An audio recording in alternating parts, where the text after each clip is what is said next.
नमस्कार दोस्तों, आप सभी दोस्तों का हमारे चैनल पर बहुत बहुत स्वागत है। दोस्तों, आज हम एक ऐसी सच्ची कहानी लेकर आए हैं जिसे सुनने के बाद आप लोग अपने कानों पर यकीन नहीं करेंगे। लेकिन दोस्तों, ये सच्ची घटना है। इस घटना में होता ऐसा है दोस्तों, एक महिला का मर्डर हो जाता है। मर्डर हो जाने के बाद में पुलिस केस भी होता है, लेकिन पुलिस को कोई ठोस सबूत न मिलने के कारण पुलिस कातिल तक नहीं पहुंच पाती है। लेकिन दोस्तों, जिस लड़की की कत्ल हुई थी, उसी की आत्मा ने सारे सबूत इकट्ठे किए और पुलिस को गवाही भी दिलाई, जिससे कातिल को 20 साल की सजा हुई। आइए दोस्तों, आप लोगों को घटना से रूबरू कराता हूं, लेकिन उससे पहले आप लोगों से आपका ये छोटा भाई हाथ जोड़कर निवेदन करता है कि मेरे चैनल को सब्सक्राइब कर दें और मेरे वीडियो को एक लाइक कर दें, ताकि मेरा वीडियो बनाने का हौसला बढ़ता रहे और मैं इसी तरह की नई नई कहानियां लेकर आता रहूं। आइए दोस्तों, कहानी की ओर ले चलता हूं। दोस्तों, फिलीपींस की एक लड़की थी जिसका नाम टेरेसिटा था। टेरेसिटा अपनी स्कूल की पढ़ाई पूरी करने के बाद में उसने अमेरिका में पढ़ाई करने का निर्णय लिया और उसके इस निर्णय से उनके माता पिता ने उन्हें अनुमति दे दी और वो जाकर अमेरिका में पढ़ाई करने लगी। अमेरिका में उसने कई डिग्रियां हासिल की। कई डिग्रियां हासिल करने के बाद में उसने मेडिकल की भी डिग्री हासिल की। दोस्तों, मेडिकल की डिग्री हासिल करने के बाद में टेरेसिटा ने एक हॉस्पिटल में काम करना शुरू किया। दोस्तों, टेरेसिटा पढ़ाई करके और नौकरी करते हुए उसकी उम्र 47 वर्ष की हो गई थी, लेकिन उसने अभी तक शादी नहीं की थी। हालांकि उस कई बॉयफ्रेंड रह चुके थे, लेकिन बात शादी तक नहीं पहुंची थी। दोस्तों, वो अकेले ही अपने जीवन में खुश थी और सिंगल ही अपनी लाइफ में एंजॉय कर रही थी। दोस्तों, बात है 21 फरवरी 1977 की शाम की। शाम के लगभग 7:30 बज रहा था। टेरेसिटा अपनी एक दोस्त से फोन पर बात कर रही थी। बात करते करते उसने अपने दोस्त से कहा, मेरे घर एक गेस्ट आने वाले हैं। और इतना कहकर टेरेसिटा ने फोन काट दिया। दोस्तों, इसके 1 घंटे बाद टेरेसिटा के पड़ोसियों ने देखा कि टेरेसिटा के कमरे से काफी धुआं निकल रहा है। दोस्तों, पड़ोसियों ने अंदाजा लगा लिया था कि उसके कमरे में आग लग गई है और उन्होंने फौरन फायर ब्रिगेड को सूचना दे दी।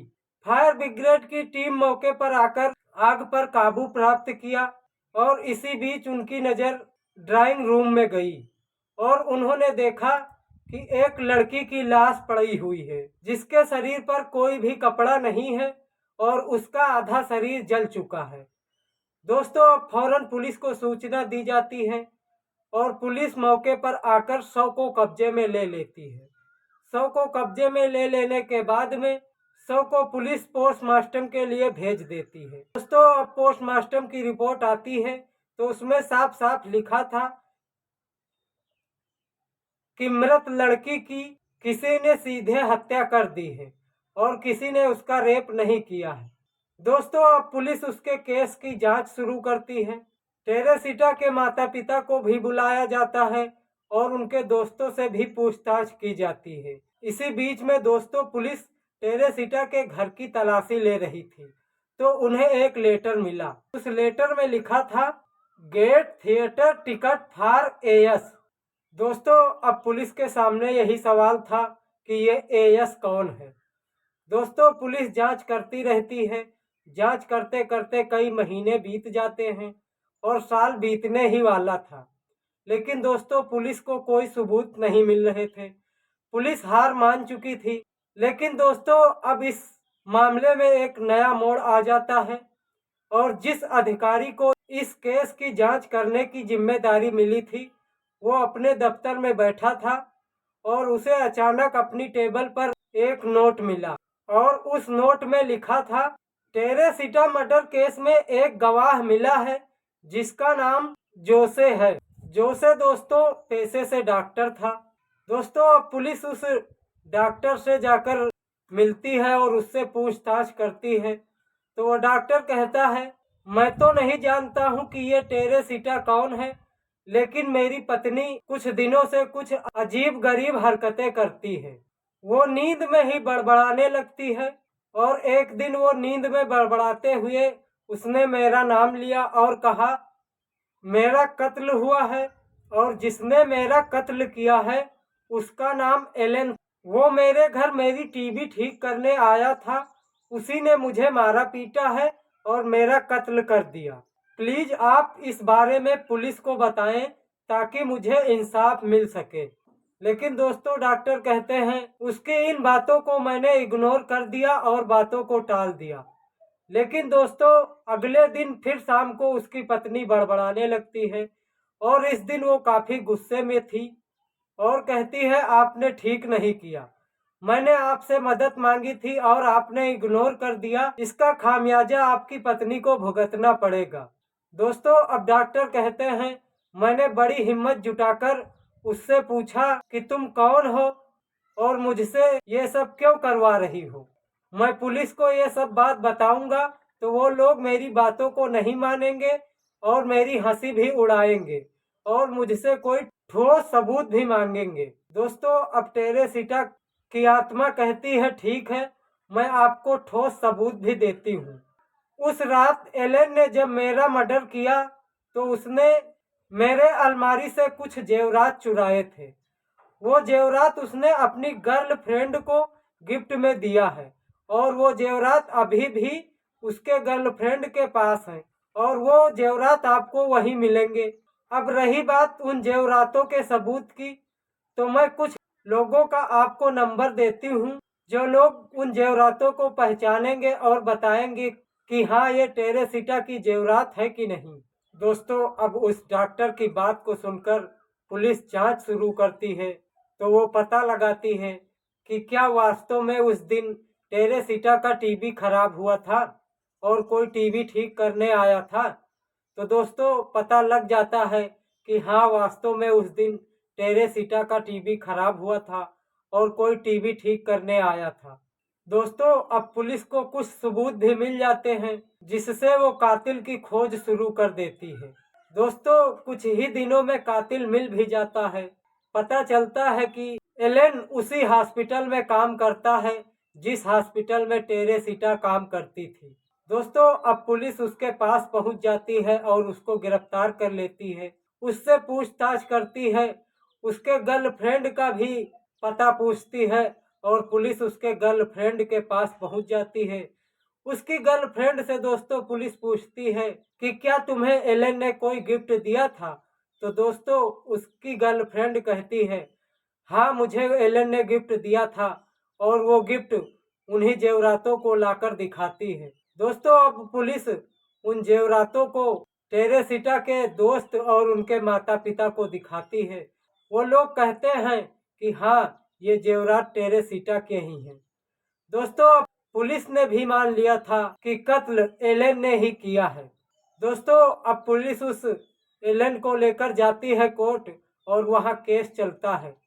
दोस्तों जब एलेन को कोर्ट के सामने पेश किया जाता है तो एलेन के वकील ने दलील की और कहा एलेन ने सिर्फ चोरी की है, उसने हत्या नहीं की है। इसका कोई ठोस सबूत है आपके पास? कोर्ट आत्मा की गवाही नहीं मानती।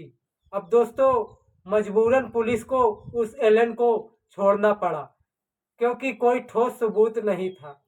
दोस्तों कहानी यहीं पर खत्म नहीं होती है। दोस्तों अब फिर से उस डॉक्टर की पत्नी के ऊपर टेरेसिटा की आत्मा आती है और फिर वैसे ही वो बड़बड़ाने लगती है। तब दोस्तों वो डॉक्टर टेरेसिटा की आत्मा से बात करता है और कहता है, मैंने तो पूरी कोशिश की थी आपकी मदद करने की, लेकिन अब मैं इस केस में क्या कर सकता हूँ। दोस्तों अब उस टेरेसिटा की आत्मा बहुत क्रोधित हो जाती है और अब वो उन सभी को परेशान करने लगती है जितने अधिकारियों का उस केस से ताल्लुक था। दोस्तों अब जब उसकी आत्मा सभी अधिकारियों को परेशान करने लगती है तब फिर से उसको गिरफ्तार किया जाता है और दोबारा से केस चालू किया जाता है। लेकिन दोस्तों इस बार भी एलन रिहा कर दिया जाता है क्योंकि कोई ठोस सबूत नहीं था। लेकिन दोस्तों इस बार एलन जब रिहा हो रहा था तभी अचानक वो पुलिस वालों को अपने पास बुलाता है और कहता है, हाँ मैंने ही टेरेसिटा का कत्ल किया है और मैं ही कातिल हूँ। दोस्तों एलन कहता है, मैं और टेरेसिटा एक दोस्त थे, दोनों एक ही हॉस्पिटल में काम करते थे। टेरेसिटा के घर पर जब भी कोई इलेक्ट्रॉनिक सामान खराब होता था तो वो मुझे फोन करके बुला लेती थी और मैं जाकर उसके खराब सामान को ठीक कर देता था। उस दिन भी यही हुआ था। जब टेरेसिटा का टीवी खराब हुआ तो उसने मुझे फोन किया और मैं जाकर उसके टीवी को ठीक कर रहा था। तभी मेरी नीयत उसकी जेवरातों को देखकर खराब हो गई और मैंने उसकी जेवरात चोरी करने के लिए सोच लिया। दोस्तों एलन कहता है, मैं जेवरात चोरी कर रहा था, तब टेरेसिटा ने मुझे देख लिया और मैंने सोचा कि अब तो मेरी बदनामी होगी। उस बदनामी के डर से मैंने टेरेसिटा का कत्ल कर दिया और उसके शरीर से कपड़े इसलिए उतार दिए ताकि रेप का केस लगे, और सारे सबूत मिटाने के लिए मैंने उसके कमरे में आग लगा दी। दोस्तों अब केस को फिर से कोर्ट में चलाया जाता है और उस एलन को कोर्ट ने अब की बार 20 साल की सजा सुनाई। दोस्तों इस घटना को सुनाने का मेरा कोई गलत उद्देश्य नहीं है, न ही मैं किसी के दिल को ठेस पहुंचाना चाहता हूं। दोस्तों यदि ये मेरी कहानी आप लोगों को जरा भी पसंद आई हो तो दोस्तों मैंने आपसे निवेदन किया है कि अपना छोटा भाई समझकर मेरे चैनल को सब्सक्राइब कर देना। कृपया आप लोग मुझे निराश मत करना। मैं पूरी उम्मीद करता हूं कि आप लोग मेरे चैनल को सब्सक्राइब करेंगे। मिलते हैं फिर किसी दूसरे वीडियो में ऐसी ही दिलचस्प कहानी लेकर। तब तक के लिए जय हिंद, वंदे मातरम।